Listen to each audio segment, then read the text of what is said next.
Hi there, this is Aditya Kharadkar and welcome to Brainstorm Codings. In the last video, we talked about the if statement, and in this video, we're going to talk about the if else statement. So we know that if statement is used when there is a condition, and if that condition is satisfied, then we execute the body of if statement. If the condition is not satisfied, then we don't execute the body of if statement. But there will be certain conditions when either we want to execute the body of if statement, that means if the condition is satisfied, then we want some code to get executed. If the condition is not satisfied, then we want some other code to get executed. So the if else statement allows us to do so. So if the condition is satisfied, then we execute the body of if statement. If the condition is not satisfied, then we execute the body of else statement. So before writing some code, I'll show you the flowchart. So this is the flowchart of if else statement. We have this condition. If the condition happens to be true, then we execute the body of if statement.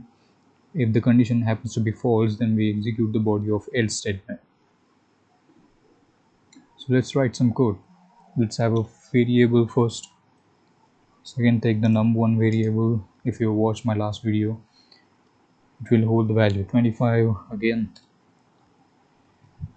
Then let me show you the syntax first before declaring the variables. So we have the if keyword, then we have the parenthesis, and here we have the condition. Then we have this curly braces, and here will go the body of if statement. Alright, and if the condition is not satisfied, then we have some other code to get executed. So here we'll have the else keyword because this is the if else statement, and again we'll have the curly braces, and here we will have the body of else statement.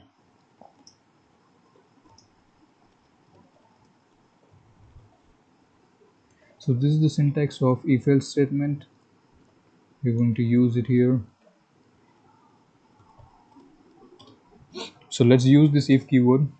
Let's have a condition. Let's check whether the value which is stored in the num1 variable is less than 30 or not. If the value is less than 30, then we will print it as yes, you are right. And why am I making spelling mistakes? Alright. Then we'll have the else block.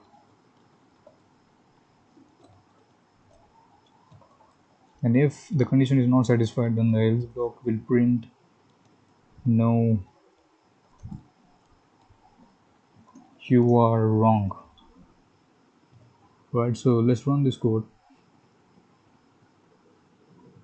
You can see we have yes, you're right, because the condition is satisfied. 25 is less than 30. Now what if we have some other number? What if we have 35 and we know that 35 is not less than 30? Then let's see what we get. Then we have the body of else. We have this no, you're wrong. So if the condition is satisfied, we have this body of if statement. If the condition is not satisfied, then we have the body of else statement. So you can see it's really simple to understand and to write some code about it. So you can have conditions here,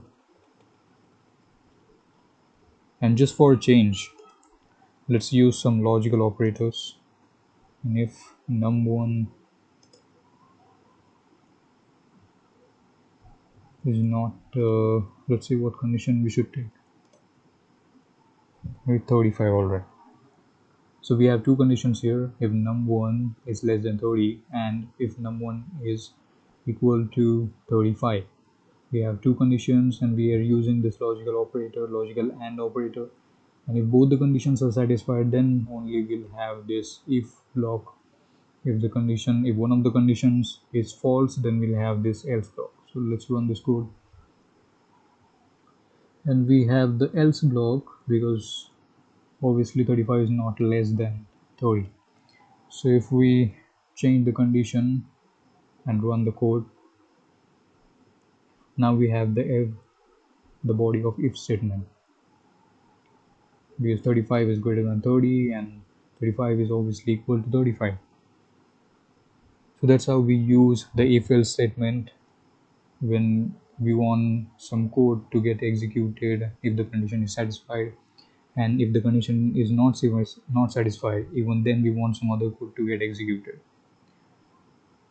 So that's all about the if else statement. Thank you so much for watching. I'll talk about the nested if statements in the next video.